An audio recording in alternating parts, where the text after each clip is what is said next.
اختر اپنی ایک نعمت کا اظہار کرتا ہے اور شکر ادا کرتا ہے اور نعمت کی ناقدری کی معافی بھی مانگتا ہے. وہ کیا نعمت ہے کہ مجدد زمانہ حکیم امت نے جس کو صدیق زمانہ قرار دیا اس کے ساتھ اختر کو 10 سال حضرت کی خانقاہ میں مسلسل رکھا. اور وہ زمانہ صحت کا تھا. کراچی والوں کو پاکستان والوں کو مزہ کہاں آیا؟ دیکھا ہی نہیں. وہ جو صحت کے زمانے میں حضرت 10 پارے پڑھتے ہوئے میں نے دیکھا ہے اور 7 منزل مناجات کی روزانہ پڑھتے میں نے سنا ہے. اور تہجد کے وقت 2 رکعت جگہ چھوڑ چھوڑ کر پڑھنا اور جگہ چھوڑ چھوڑ کر آنسو گرانا. آنسو گرا رہا ہوں جگہ چھوڑ چھوڑ کے. لتعدد الشواہد الخیر، لتعدد الشواہد الخیر، تاکہ نیکیوں کے گواہوں کی تعداد بڑھ جائے. اس لیے شیخ 2 رکعت پڑھتے تھے جگہ چھوڑ چھوڑ کر، لیکن ہر 2 رکعت کے بعد بہت روتے تھے اللہ سے. اس رونے کی آواز ابھی تک میرے کانوں میں موجود ہے. حضرت کی تقریر کے وقت میں جیسے ہی فرمایا اللہ، آنسو نکل کر یہاں ٹھہرا رہتا تھا. وہ گال پر آنسو نے اپنی سیٹ بنا لی تھی، کبھی گرتا ہی نہیں تھا. 1 گھنٹے تک تقریر ہو مگر وہ آنسو چمکتا رہتا.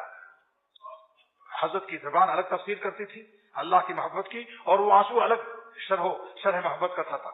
تو میں اللہ تعالیٰ کی اس نعمت کا شکر کرتا ہوں کہ اللہ تعالیٰ کا بے انتہا کرم ہے کہ 10 برس تک مجھے خاص پھولپور میں، 4 سال بیت العلوم مدرسے میں اور 3 سال یہاں کراچی میں. لیکن یہ زمانہ وہ لطف کا ایسا نہیں تھا جو زمانہ میں نے 10 سال پایا صحت کے ساتھ. حضرت کے ایک دن حضرت نے 3 بجے رات سے شروع کیا تہجد، پھر 12 تسبیح پڑھی، پھر 7 منزل مناجات مقبول پڑھی روزانہ. یہ نہیں ایک دن، ایک منزل ایک دن کی نہیں پڑھتے تھے حضرت، 7 منزل روزانہ زبانی پڑھتے تھے.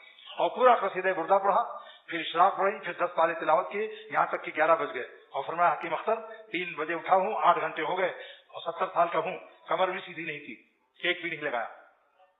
اللہ تعالیٰ کا احسان عظیم ہے کہ جس کو مجدد زمانہ نے صدیق کہا اس کے ساتھ اللہ تعالیٰ نے اختر کو 10 سال کی صحبت مسلسل نصیب فرمائی، حالت صحت، حالت عبادت اور زبردست آہ و فغا کے ساتھ.